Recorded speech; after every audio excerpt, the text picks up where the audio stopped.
Hello students, today we will discuss about the poem A Tiger in the Zoo from your first slide. Here you will see the poet Leslie Norris who has described about the two types of tiger here. One tiger that is in the zoo and the second is in the jungle. He compares about their behavior, how they live with their such habitat. In the chapter, whenever you will go through the stanza, somewhere you will find it is told about the tiger in the zoo and somewhere a tiger of the jungle. Through the stanzas we will discuss today the detailed explanation. He stalks in his vivid styles the few steps of his case on pads of velvet quiet in his quiet race. As you know better, that a tiger is obviously known for its rage, anger, temptation, anger mood. But whenever he walks, what happens? Slowly and quietly he walks. So in the chapter and in the very beginning, in the first stanza, you will see how he moves with his velvet-like stripes in the case quietly. He is bound to an enclosure whether he can't go or roam freely, and so he is quite there. In the second stanza, you will see he should be lurking in shadow, sliding through long grass near the water hole where plump deer pass.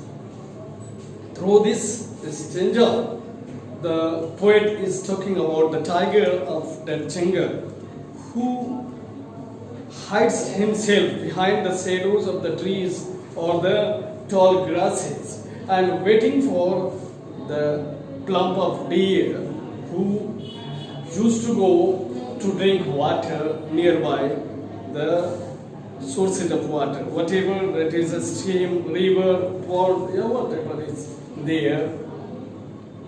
The poet has described water hole here. In the third stanza, you will see he should be snarling around houses at the jungle's edge, bearing his white fangs, his claws, terrorizing the village.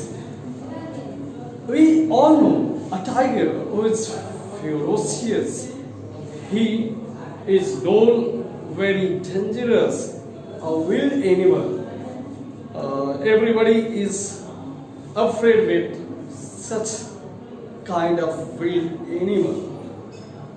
What happens? He goes around the nearby village and there people are panicked. They all are afraid with his fangs and claws.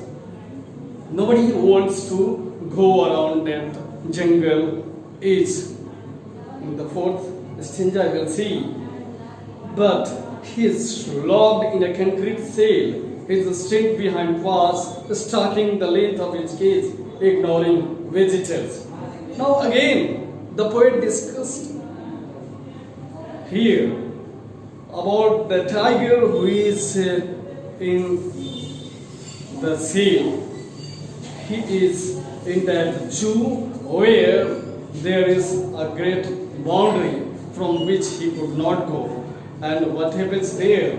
The bars are so heavy he could not cross it. That very time he has to roam in that very circumstance, very surrounding, and whether the visitors pass through that, he ignores them. In the fifth stanza, you will see he hears the last voice at night, the patrolling cars, and stares with his brilliant eyes at the brilliant stars. What happens? Again, he is in the zoo. He is not roaming freely, and he is unable to take his sleep very early. Until late night, he is awake due to those patrolling of the cars nearby on the roads. And from his brilliant eyes, he could see only the twinkling stars. Through all these five stanzas, the poet has described the two types of tiger, one in zoo and another in jungle. And we know better that